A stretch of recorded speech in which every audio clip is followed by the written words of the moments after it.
managing Bernard since I started the gallery last November. So I'm just going to do a little speech, and then there will be other speeches from people who have worked with Bernard for much longer than me. It's going to be like a wedding.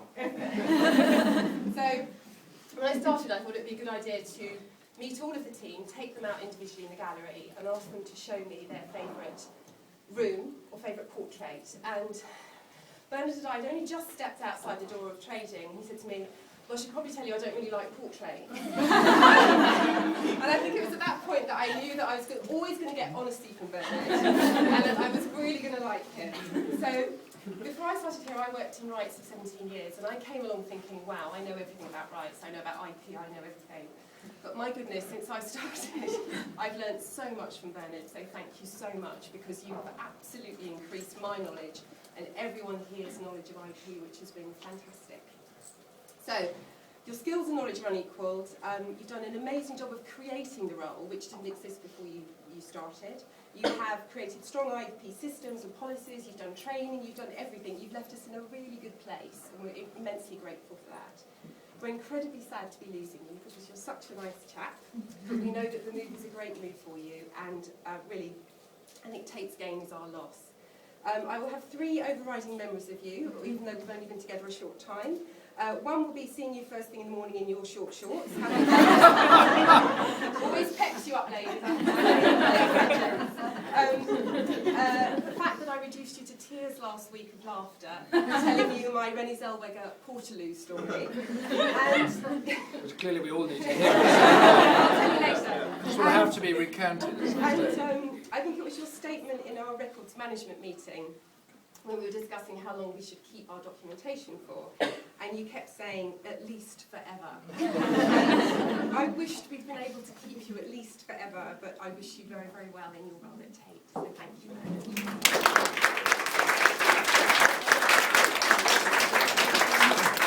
Well, I'm going to add a short word, really. I mean, maybe alongside IP, we would simply just say GI.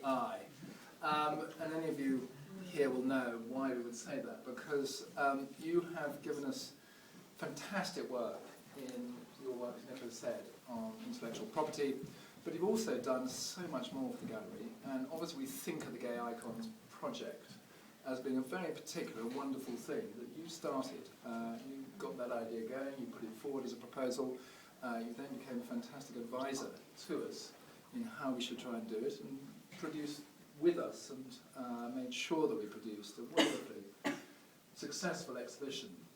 But I think it's a good example of something that wasn't just an exhibition, it was something that was about a way of thinking and approach, something that was about the whole way the gallery works and has extended in lots of different ways in which we thought about diversity and thought about our audiences and the way we work. It's been a really important thing to us. I mean, you always knew that, but perhaps the rest of us, or many of us, have taken something really important in learning more about that. But frankly, in the centre of that, and actually Nicola just said it, there is the word integrity. I think for many of us, you taught us fantastic integrity. And that's something that we've really felt was important about you and important about what the gallery does. And really we owe you for that. And it's a huge debt of thanks, but it's also something we carry on with. And we carry on with it, in a sense, in your new role as well as everything else we do. So it's a big thank you from me, and I think from all of us, for that bit of your contribution. Thank you.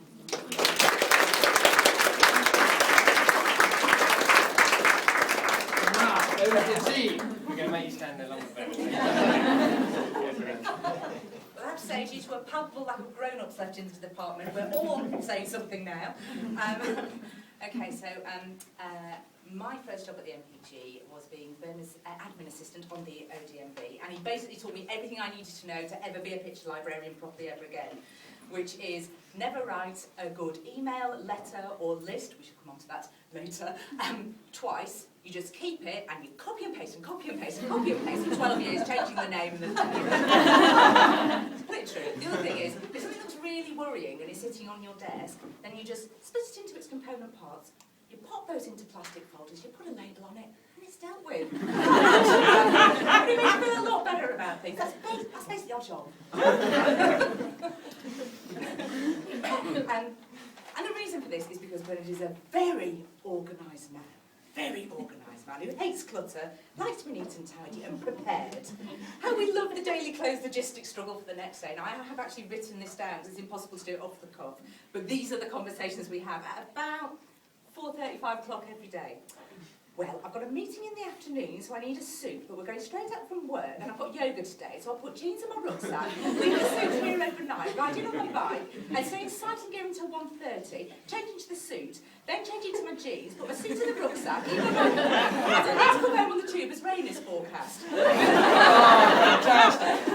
Because he can't cycle in the rain, as his Brompton might get splashed, and is the only Brompton on earth made of rice paper. But always surprised for a man who has an emergency flannel collection. If you're wondering what an emergency flannel is, it's in case something happens to your flannel. That you have, obviously you have your flannels, and then you have your emergency flannel, because if something happens, then it can be easily replaced, but then you have to run out to John Lewis and get the emergency flannel replaced in case something happens to your flannel. What is going to happen to your flannel? Apparently it's in case someone pours a bottle of bleach into the washing machine. When has that ever happened? You never know.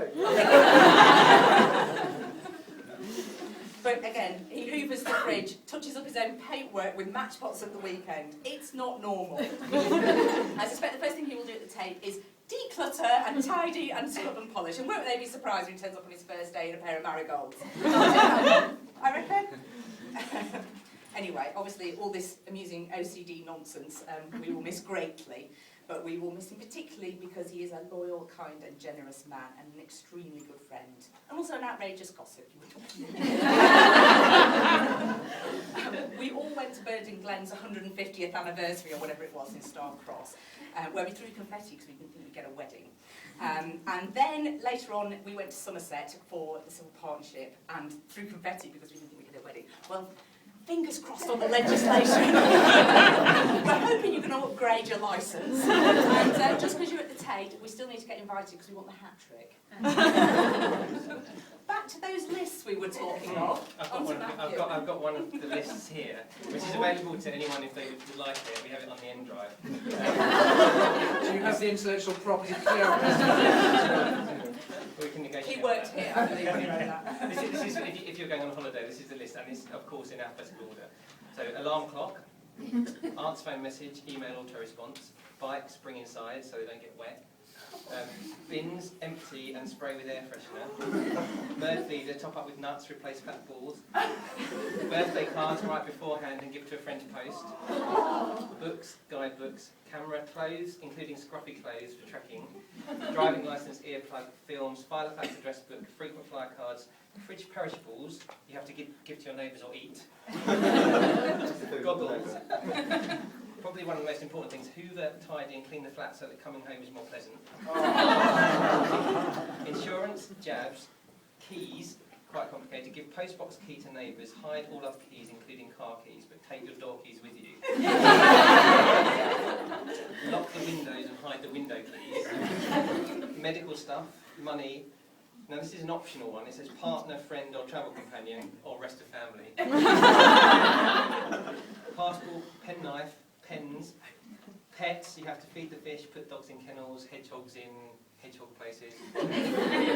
Radio alarm switch off, razor, repellent, rucksack, scuba gear, paddy card, fin, snorkel, mask, sun cream, sunglasses, tickets, timer switch, set. I don't know what the timer switch is. It makes the light come on off, so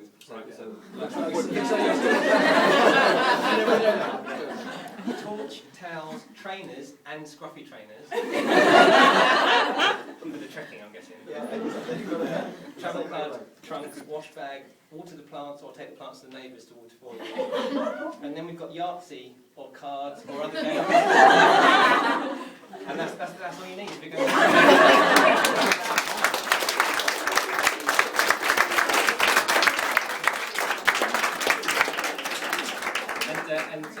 I couldn't really add anything to what Elizabeth and Emma were going to say beyond that you're a fantastic colleague and a friend and we're going to miss you. And Elizabeth was going to say along those lines as well. I just want to say, I haven't known you for as long as Matt or Emma, but even so, it's been nearly 2 years and I can honestly say it's been a real pleasure working with you. When I first met you, I too couldn't help noticing how unbelievably well organised and tidy you are. You have a place for everything, and everything is definitely in its place. Although I must admit that when I found out that you've used blue tack to fix some of your items on your desk in place to prevent them from being accidentally moved out of place by the cleaners, that was slightly OTT. And I too got used to seeing you arriving in the office in the morning in neon yellow cycling gear. And on disastrous days when it actually rains on the way in, you would get changed and reappear a short while later looking pristine, having removed absolutely every single droplet of rainwater off your fold-away bicycle. And it's also always been a challenge for whoever's turn it is to make the coffee to produce a cup of exactly the right colour. During the time I've known you, I've always been impressed by your enthusiasm for sharing information, which means you're never too busy to offer advice. You have endless patience, whether it's with people on the phone or with us in the office, continuously saying, "Bernard, can I just check this with you, please?" It's been very reassuring knowing you're there, and we are feeling extremely jittery now that you're going. Personally, I will always remember how friendly and helpful you were when I came to the MPG. You quickly helped me to feel at ease and part of the team. If the Tate made you feel half as welcome as you made me feel here, then you will have no problem settling in quickly. The Tate's gain is definitely our loss, and you will be a hard act to follow. You will be greatly missed, and we wish you a very happy and successful time in your new job. We've gathered together a few things here for you to remember us by, and that will now give you to you. I think you didn't get a round of applause for that.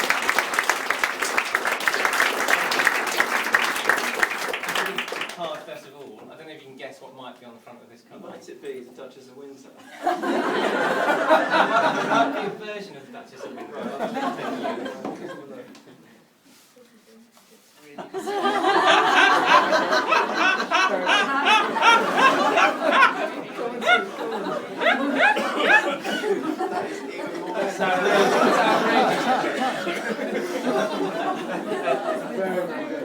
That is even more brilliant.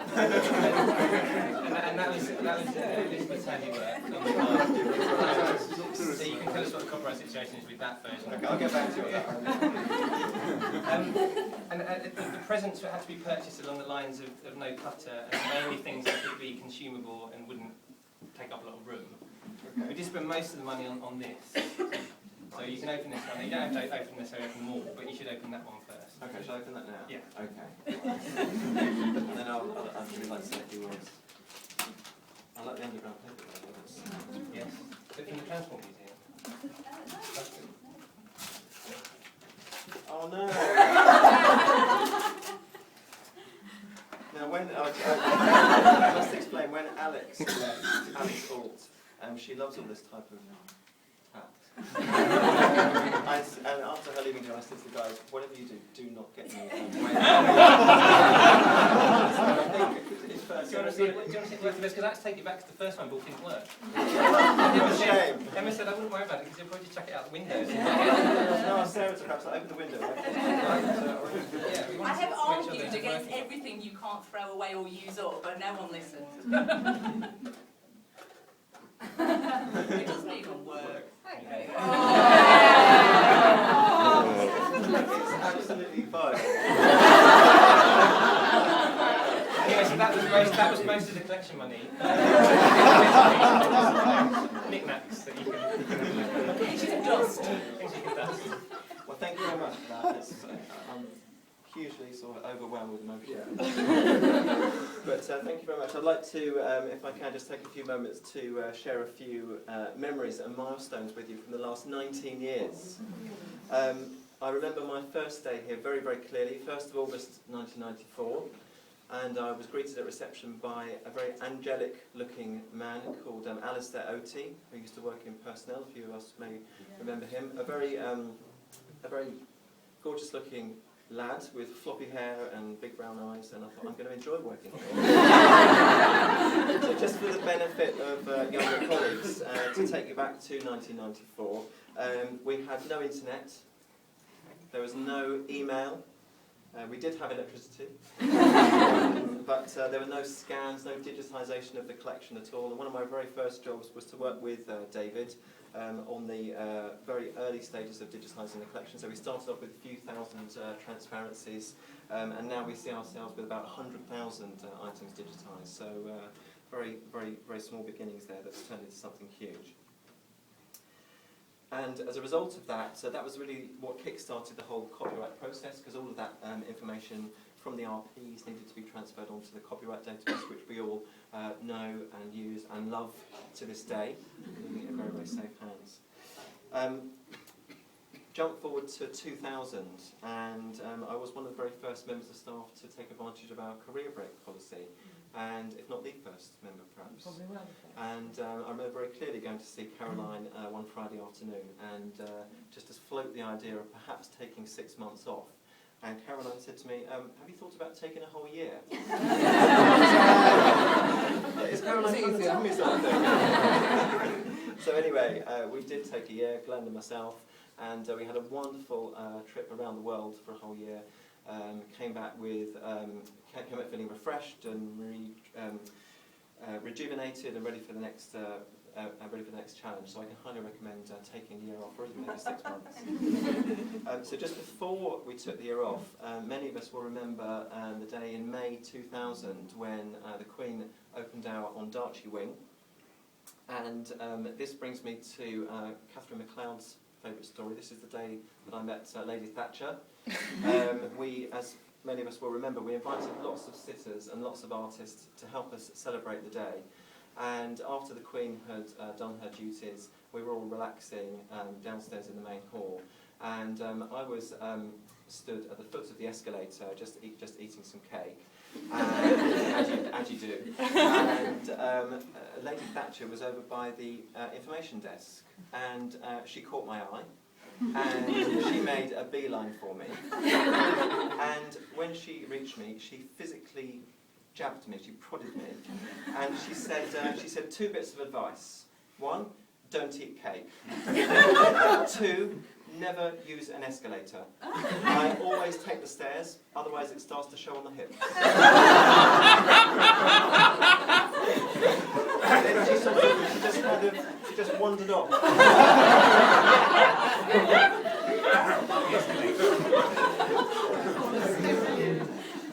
So, other milestones from 2004 were the publication of the complete illustrated catalogue, which involved lots and lots of work, and that was a culmination of lots of effort there. And also with Peter and Carol Blackador, the publication by OUP of the Oxford Dictionary of National Biography, which we did the picture research for, 10,000 portraits, which we sourced and cleared the rights for Oxford University Press. So a really good ongoing achievement there as well. And me as well. And Me. Jump forward to 2006, that was of course our 150th anniversary here, which we all remember, all those fantastic parties that we had during those times. And then to jump forward another few years to 2009, that was a fantastic year for us, because of course that was Gay Icons, which Sandy mentioned earlier on. And I always say I had the easy job there. I had the idea for it, but all my colleagues did all the hard work, so thank you for that. It was also the year that Glenn and I celebrated our civil partnership ceremony. And this brings me on to another story which must not go beyond the walls of this boardroom.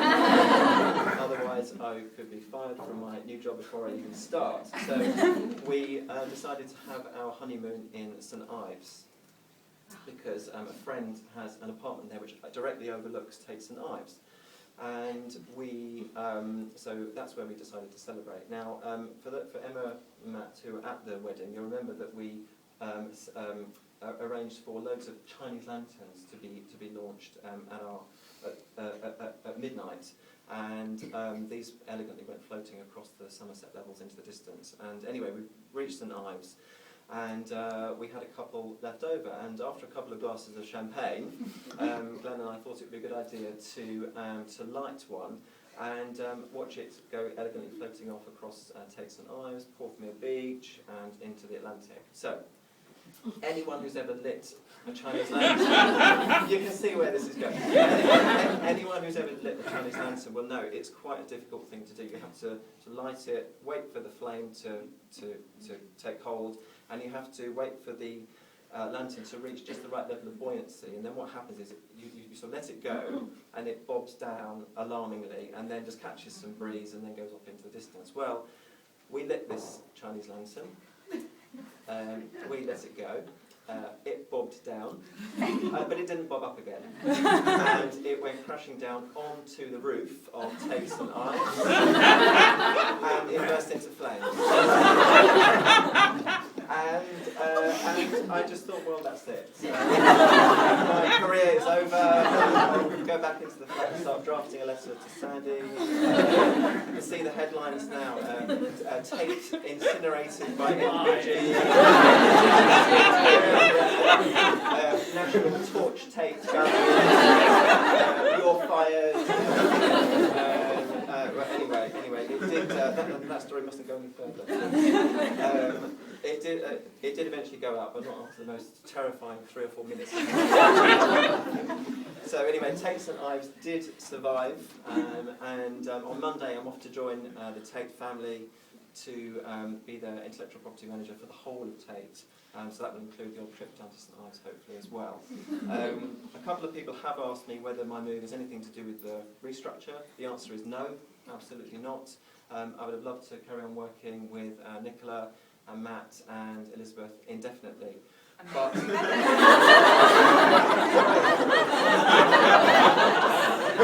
didn't want to carry on working with them. Sorry. The entire last 12 years, forget it. Sorry, I would love to have carried on working with Nicola, Matthew, Emma and Elizabeth indefinitely.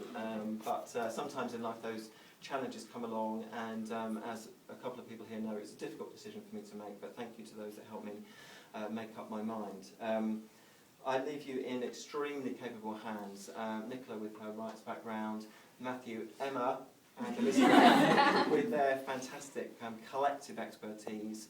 I know that you'll bear with them over this coming period where we're without a copyright person, but we are hopefully going to be getting somebody in, slightly restructured it, but we are going to be getting a copyright person in, so do please bear with the guys during this slightly difficult time. As I say, a great team, a fantastic department, a wonderful gallery with a great director, and I shall miss you all very, very much indeed. Thank you.